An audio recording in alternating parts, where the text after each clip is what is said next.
வரவே இல்லை. சக்கரை நாற்காலி சட்டமன்றத்துக்குள்ள வராதோ? சம்பளம் வாங்க வருமோ?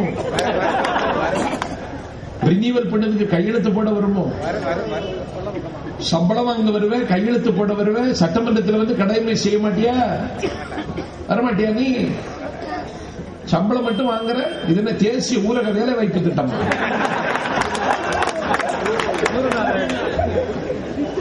வரமாட்டேங்கிற. மீனம்பாக்கம் விமான நிலையத்துக்கு வர்ற சக்கர நாற்காலியில கனிமொழிய வரவேற்க அவ என்ன ஐக்கிய நாட்டு சபையில உலுக்கிட்டா வர்ற? திருச்சிக்கு வர்ற கே.என். நேருவின் மகன் கல்யாணத்துக்கு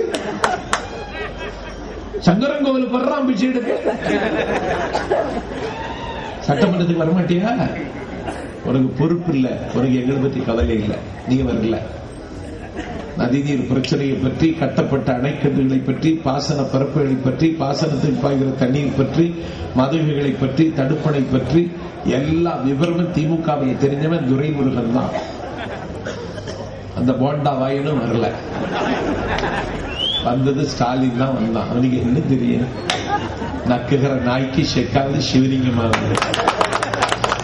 அவன் நேற்றுக்கு சட்டசபைக்கு வெளிநடப்பு செய்யறதுக்கே பார்த்து படிக்கிறான், பார்த்துதான் படிச்சான். அதை கூட அவனுக்கு தன் தானா சொல்ல தெரியாது. தவக்கல ஒரு புண்ணாக்கும் தெரியாது அந்த பையனுக்கு.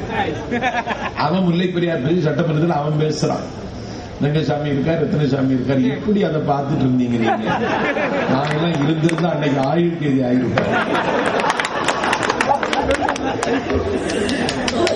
ஒரு துண்டு சீட்டை வச்சு படிச்சுக்கிட்டே இருக்கான். முல்லை பெரியார் அணை மீண்டும் திருப்புறான், லண்டனில் மீண்டும் திருப்புறான்.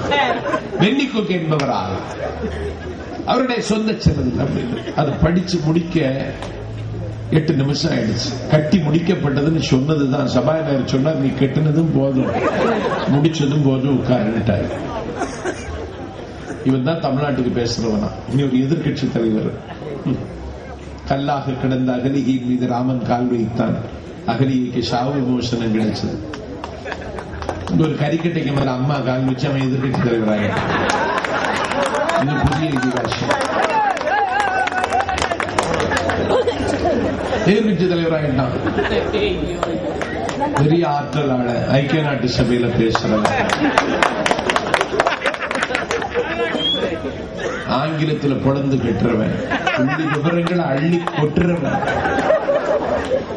எப்பொழுது சிந்தித்து சிந்தித்து கண்கள் சிவந்தவன்,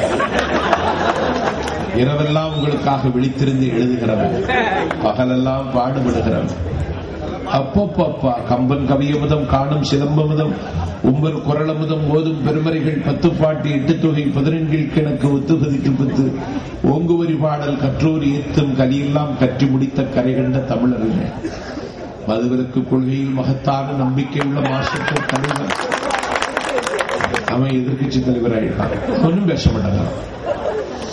முல்லை பெரியார் பிரச்சனை அவன் ஒன்னா இருக்கான், காங்கிரசும் கம்யூனிஸ்டும். இங்க ஆளுங்கட்சி எதிர்கட்சி ஒன்னா இருக்க முடியல. அம்மாவுக்கு அவனுக்கு கருத்து வேறுபாடு இருக்கலாம்.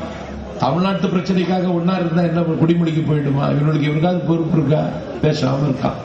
ஒரு 3.25 அடி உயரத்தில் ஒருத்தன் பேசுறான், பேசாம இருக்கான். எதிர்கட்சிக்கு அவ்வளவு பொறுப்பு இருக்கு.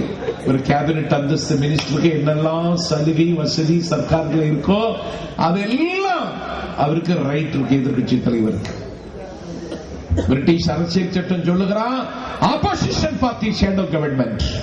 Opposition party means shadow government. எதிர்கட்சி என்பது நிழல் அமைச்சரவை.